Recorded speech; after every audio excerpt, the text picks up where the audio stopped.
મને કહેવાનું મન થાય કે વૈકુંઠની અંદર કોઈ દેવતાઓ નથી, બધા ગોકુળની અંદર આવીને નિવાસ કરે. મારે એક વાક્યમાં કહેવું હોય તો કહી શકું કે વૈકુંઠ વામણું બની ગયું, આ અને ગોકુળ છે એ સૌભાગ્યશાળી બની ગયું. બધા જ લોકો આવે છે, બધા જ દેવતાઓ આવે છે. શા માટે આવે છે? બોલે ઈ ગોકુળની ગોપીઓ અને ગ્વાલો એવા છે કે એના આંગણે અખિલ બ્રહ્માંડનો નાથ આવ્યો, એટલા માટે આવે છે. ઘણી વાર હું કીધા કરું કે ભગવાન મળે ને એટલે બધું મળી જાય, પછી કઈ બહુ મહેનત કરવાની રે નહીં. એક સાધો સબ સાધે, સબ સાધે સબ જાય. કથા સાંભળી રહ્યા છો ત્યારે તમને કહું કે જીવનની અંદર એક ઈષ્ટને પકડી રાખશો ને તો બધું તમને મળશે. આપણે જૂના જમાનાની અંદર છોકરાઓ રમતું કરતા બિલોરી કાચથી. બિલોરી કાચની હેઠે આમ મલોકો રાખે ને એટલે મલોકો સળગી જાય. શું કામ? બોલે એક જગ્યાએ સ્થિર થઈ ગયો એટલે. એમ મેરે ભાઈ બહેન, આપણા એક ઈષ્ટની અંદર જો આપણે સ્થિર થઈ જાય તો આ જગતના તમામ સુખ વૈભવ મને તમને મળે છે. પણ શરત એક કે તમે એક ના થઈ જાઓ. આપણી તકલીફ એક ઈ છે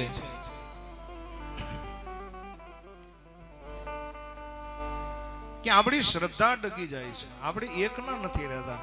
મેરે ભાઈ બહેન, તમારો ઈષ્ટ એક હોવો જોઈએ.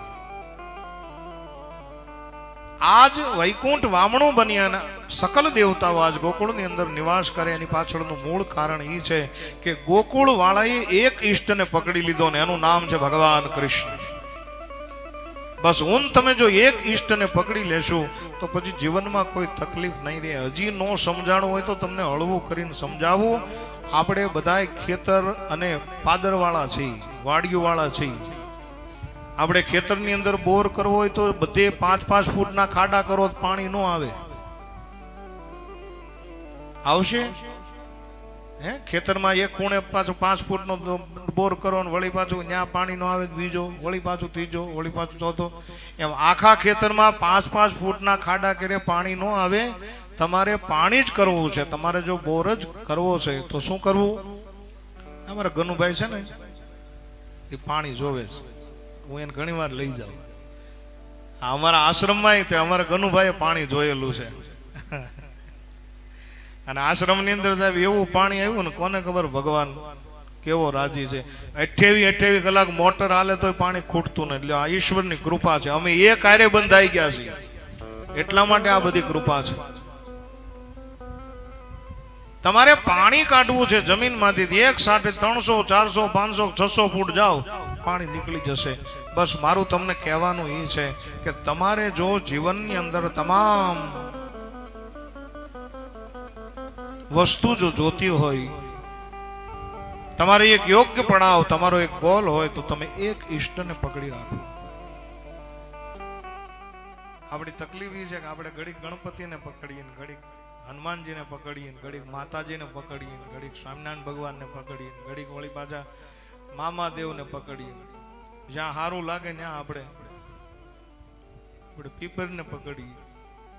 ગોપાલ બાબુ નહીં, એકના થઈને જો ગોકુળ વાળા એકના ઈષ્ટને પકડી લીધો, કૃષ્ણ ભગવાનને પકડી લીધો. હા, અને ભગવાન મળી ગયા એટલે એને બધું જ મળી ગયું સાહેબ.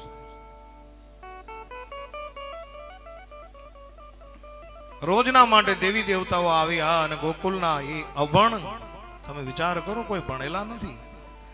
ગોપીઓ ગોવાળોને આ દર્શન આપી અને ધન્ય બનાવે છે.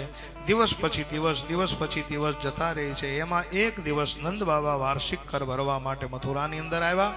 નંદ બાબા છે એ ખંડિયા રાજા છે, મૂળ રાજ મથુરાનું. અને મથુરાની નીચે કોણ આવે? બોલે ગોકુળનું રાજ આવે. અને ગોકુળના ખંડિયા રાજા મુખિયા તરીકે અને બધાનો જ કરવેરો એકઠો કરી અને પોતે આવ્યા છે મથુરાની અંદર. કંસને સમાચાર આપ્યા અને કંસને કીધું કે મારે ત્યાં એક દીકરાનો જન્મ થયો છે. કંસ મહારાજે ભાવે કભાવે કીધું, આપણને કાંઈ ખબર નથી, પણ કંસ મહારાજ એવું બોલ્યા કે જુગ જુગ જીવે તમારો લાલો. પછી તરત હાકર કાઢી અને હાકર આપી અને જ્યાં સાકર ખાધી એટલે સાધુ સંતો ને મહાનુભાવો એવું કહે છે કે કંસને સાકર કડવી લાગી. આપણને બધાને કેવી લાગે?